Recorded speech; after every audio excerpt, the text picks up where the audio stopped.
Welcome to Lil Friday, featuring Louisa May Alcott's book, Little Women. Read by Amber Jacoba. Sponsored by Gals Guide.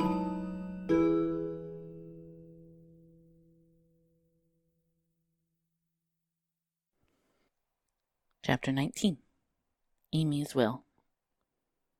While these things were happening at home, Amy was having hard times at Aunt March's. She felt her exile deeply, and, for the first time in her life, realized how much she was beloved and petted at home. Aunt March never petted anyone. She did not approve of it. But she meant to be kind, for the well-behaved little girl pleased her very much, and Aunt March had a soft place in her old heart for her nephew's children, though she didn't think proper to confess it. She really did her best to make Amy happy, but dear me, what mistakes she made. Some old people keep young at heart in spite of wrinkles and gray hairs, can sympathize with children's little cares and joys, make them feel at home, and can hide wise lessons under pleasant plays, giving and receiving friendship in the sweetest way. But Aunt March had not this gift, and she worried Amy very much with her rules and orders, her prim ways, and long prosy talks. Finding the child more docile and amiable than her sister, the old lady felt it was her duty to try and counteract, as far as possible, the bad effects of home freedom and indulgence. So she took Amy in hand, and taught her as she herself had been taught 60 years ago, a process which carried dismay to Amy's soul, and made her feel like a fly in the web of a very strict spider. She had to wash the cups every morning, and polish up the old-fashioned spoons, the fat silver teapot, and the glasses, till they shone. Then she must dust the room, and what a trying job that was. Not a speck escaped Aunt March's eye, and all the furniture had claw legs and much carving, which was never dusted to suit.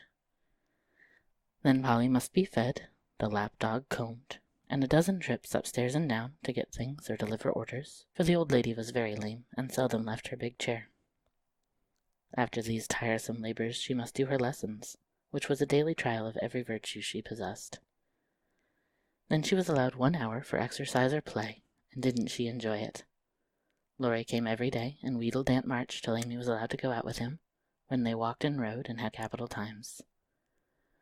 After dinner she had to read aloud and sit still while the old lady slept, which she usually did for an hour as she dropped off over the first page. Then patchwork or towels appeared, and Amy sewed with outward meekness and inward rebellion till dusk, when she was allowed to amuse herself as she liked till tea-time. The evenings were the worst of all, for Aunt March fell to telling long stories about her youth, which were so unutterably dull that Amy was always ready to go to bed, intending to cry over her hard fate, but usually going to sleep before she had squeezed out more than a tear or two. If it had not been for Laurie and old Esther, the maid, she felt that she never could have got through that dreadful time. The parrot alone was enough to drive her distracted, for he soon felt that she did not admire him, and revenged himself by being as mischievous as possible. He pulled her hair whenever she came near him, upset his bread and milk to plague her when she had newly cleaned his cage, made Mop bark by pecking at him while Madame dozed, called her names before company, and behaved in all respects like a reprehensible old bird. Then she could not endure the dog, a fat, cross beast who snarled and yelped at her when she made his toilet, and who lay on his back with all his legs in the air and a most idiotic expression of countenance when he wanted something to eat, which was about 12 times a day. The cook was bad-tempered, the old coachman deaf, and Esther the only one who ever took any notice of the young lady. Esther was a Frenchwoman who had lived with Madame, as she called her mistress, for many years, and who rather tyrannized over the old lady, who could not get along without her. Her real name was Estelle, but Aunt March ordered her to change it, and she obeyed, on condition that she was never asked to change her religion. She took a fancy to Mademoiselle, and amused her very much with odd stories of her life in France, when Amy sat with her while she got up Madame's laces. She also allowed her to roam about the great house, and examine the curious and pretty things stored away in the big wardrobes and the ancient chests. For Aunt March hoarded like a magpie. Amy's chief delight was an Indian cabinet, full of queer drawers, little pigeon-holes, and secret places, in which were kept all sorts of ornaments, some precious, some merely curious, all more or less antique. To examine and arrange these things gave Amy great satisfaction, especially the jewel cases, in which, on velvet cushions, reposed the ornaments which had adorned a belle 40 years ago. There was the garnet set which Aunt March wore when she came out, the pearls her father gave her on her wedding day, her lover's diamonds, the jet mourning rings and pins, the queer lockets with portraits of dead friends, and weeping willows made of hair inside, the baby bracelets her one little daughter had worn, Uncle March's big watch with the red seal so many childish hands had played with, and in a box, all by itself, lay Aunt March's wedding ring, too small now for her fat finger, but put carefully away, like the most precious jewel of them all. "Which would Mademoiselle choose if she had her will?" asked Esther, who always sat near to watch over and lock up the valuables. "I like the diamonds best, but there is no necklace among them, and I'm fond of necklaces, they are so becoming. I should choose this if I might," replied Amy, looking with great admiration at a string of gold and ebony beads, from which hung a heavy cross of the same. "I, too, covet that, but not as a necklace, ah, no. To me it is a rosary, and as such I should use it like a good Catholic," said Esther, eyeing the handsome thing wistfully. "Is it meant to use as you use the string of good-smelling wooden beads hanging over your glass?" asked Amy. "Truly, yes, to pray with. It would be pleasing to the saints if one used so fine a rosary as this, instead of wearing it as a vain bijou." "You seem to take a great deal of comfort in your prayers, Esther, and always come down looking quiet and satisfied. I wish I could." "If Mademoiselle was a Catholic, she would find true comfort, but as that is not to be, it would be well if you went apart each day to meditate and pray, as did the good mistress who I served before Madame. She had a little chapel, and in it found solacement for much trouble." "Would it be right for me to do so too?" asked Amy, who, in her loneliness, felt the need of help of some sort, and found that she was apt to forget her little book, now that Beth was not there to remind her of it. "It would be excellent and charming, and I shall gladly arrange the little dressing-room for you if you like it. Say nothing to Madame, but when she sleeps, go you and sit alone a while to think good thoughts, and pray the dear God to preserve your sister." Esther was truly pious, and quite sincere in her advice, for she had an affectionate heart, and felt much for the sisters in their anxiety. Amy liked the idea, and gave her leave to arrange the light closet next to her room, hoping it would do her good. "I wish I knew where all these pretty things would go when Aunt March dies," she said, as she slowly replaced the shining rosary, and shut the jewel cases one by one. "To you and your sisters. I know it. Madame confides in me. I witnessed her will, and it is to be so," whispered Esther, smiling. "How nice! But I wish you'd let us have them now. Procrastination is not agreeable," observed Amy, taking a last look at the diamonds. "It is too soon yet for the young ladies to wear these things. The first one who is affianced will have the pearls. Madame has said it, and I have a fancy that the little turquoise ring will be given to you when you go, for Madame approves your good behavior and charming manners." "Do you think so? Oh, I'll be a lamb if I can only have that lovely ring. It's ever so much prettier than Kitty Bryant's. I do like Aunt March after all." And Amy tried on the blue ring with a delighted face and a firm resolve to earn it. From that day she was a model of obedience, and the old lady complacently admired the success of her training. Esther fitted up the closet with a little table, placed a footstool before it, and over it a picture taken from one of the shut-up rooms. She thought it was of no great value, but being appropriate, she borrowed it, well knowing that Madame would never know it, nor care if she did. It was, however, a very valuable copy of one of the most famous pictures of the world, and Amy's beauty-loving eyes were never tired of looking up at the sweet face of the Divine Mother, while tender thoughts of her own were busy at her heart. On the table she laid her little testament and hymn-book, kept a vase always full of the best flowers Laurie brought her, and came every day to sit alone, thinking good thoughts, and praying the dear God to preserve her sister. Esther had given her a rosary of black beads, with a silver cross, but Amy hung it up and did not use it, feeling doubtful as to its fitness for Protestant prayers.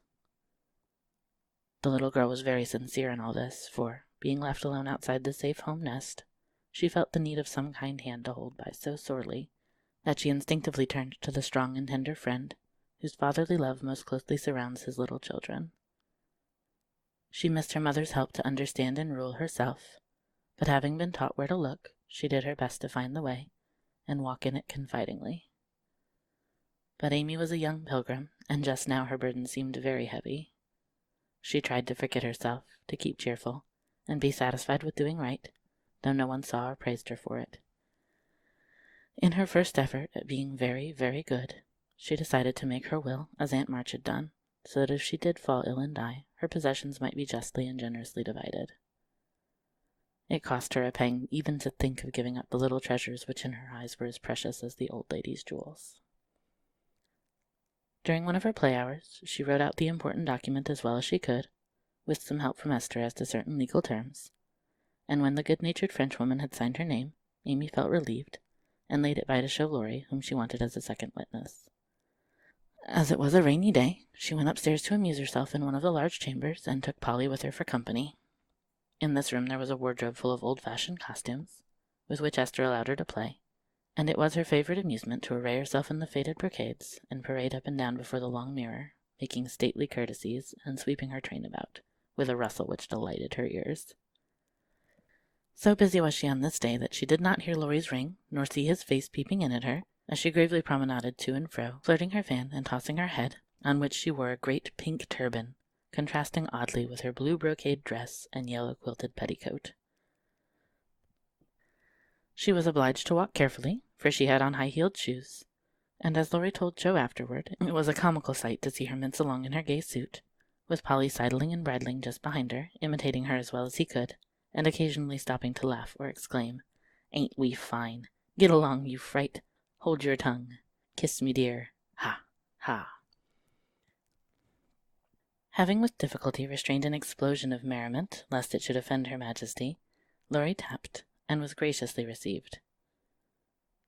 "Sit down and rest while I put these things away, then I want to consult you about a very serious matter," said Amy, when she had shown her splendor and driven Polly into a corner. "That bird is the trial of my life," she continued, removing the pink mountain from her head, while Laurie seated himself astride of a chair. "Yesterday, when it was asleep and I was trying to be as still as a mouse, Polly began to squall and flap about in his cage, so I went to let him out and found a big spider there. I poked it out, and it ran under the bookcase. Polly marched straight after it, stooped down, and peeped under the bookcase, saying in his funny way with a cock of his eye, 'Come out and take a walk, my dear.'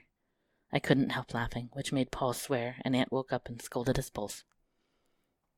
"Did the spider accept the old fellow's invitation?" asked Laurie, yawning. "Yes, out it came, and away ran Polly, frightened to death, and scrambled up on Aunt's chair, calling out, 'Catch her! Catch her! Catch her!' as I chased the spider." "That's a lie! Oh, lor!" cried the parrot, pecking at Laurie's toes. "I'd wring your neck if you were mine, you old torment," cried Laurie, shaking his fist at the bird, who put his head on one side, and gravely croaked, "Alleluia, bless your buttons, dear." "Now I'm ready," said Amy, shutting the wardrobe and taking a paper out of her pocket. "I want you to read that, please, and tell me if it is legal and right. I felt that I ought to do it, for life is uncertain, and I don't want any ill feeling over my tomb." Laurie bit his lips, and turning a little from the pensive speaker, read the following document, with praiseworthy gravity, considering the spelling. "My last will and testament. I, Amy Curtis March, being in my sane mind, do give and bequeath all my earthly property, viz. to wit, namely, to my father, my best pictures, sketches, maps, and works of art, including frames, also my $100 to do what he likes with. To my mother, all my clothes, except the blue apron with pockets, also my likeness and my medal, with much love. To my dear sister Margaret, I give my turquoise ring, if I get it, also my green box with the doves on it, also my piece of real lace for her neck, and my sketch of her as a memorial of her little girl. To Jo I leave my breastpin, the one mended with sealing wax, also my bronze inkstand, she lost the cover, and my most precious plaster rabbit, because I am sorry I burned up her story. To Beth, if she lives after me, I give my dolls and the little bureau, my fan, my linen collars, and my new slippers if she can wear them, being thin when she gets well. And I herewith also leave her my regret that I ever made fun of old Joanna. To my friend and neighbor Theodore Lawrence, I bequeath my papier-mâché portfolio, my clay model of a horse, though he did say it hadn't any neck. Also, in return for his great kindness in the hour of affliction, any one of my artistic works he likes. Notre Dame is the best. To our venerable benefactor Mr. Lawrence, I leave my purple box with a looking-glass in the cover, which will be nice for his pens, and remind him of the departed girl who thanks him for his favors to her family, especially Beth. I wish my favorite playmate, Kitty Bryant, to have the blue silk apron and my gold bead ring with a kiss. To Hannah I give the bandbox she wanted and all the patchwork I leave, hoping she will remember me when you see. And now, having disposed of my most valuable property, I hope all will be satisfied and not blame the dead. I forgive everyone, and trust we may all meet when the trump shall sound. Amen. To this will and testament I set my hand and seal on this 20th day of November, Annie Domino, 1861. Amy Curtis March. Witnesses, Estelle Valnor and Theodore Lawrence. The last name was written in pencil, and Amy explained that he was to rewrite it in ink and seal it up for her properly. "What put it into your head? Did anyone tell you about Beth's giving away her things?" asked Laurie soberly, as Amy laid a bit of red tape with sealing wax, a taper, and a standish before him. She explained, and then asked anxiously, "What about Beth?" "I'm sorry I spoke, but as I did, I'll tell you. She felt so ill one day that she told Joe she wanted to give her piano to Meg, her cats to you, and the poor old doll to Joe, who would love it for her sake. She was sorry she had so little to give, and left locks of hair to the rest of us, and her best love to Grandpa. She never thought of a will." Laurie was signing and sealing as he spoke, and did not look up till a great tear dropped on the paper. Amy's face was full of trouble, but she only said, "Don't people put sort of postscripts to their wills sometimes?" "Yes, codicils, they call them." "Put one in mine, then, that I wish all my curls cut off and given round to my friends. I forgot it, but I want it done, though it will spoil my looks." Laurie added it, smiling at Amy's last and greatest sacrifice. Then he amused her for an hour, and was much interested in all her trials. But when he came to go, Amy held him back to whisper, with trembling lips, "Is there really any danger about Beth?"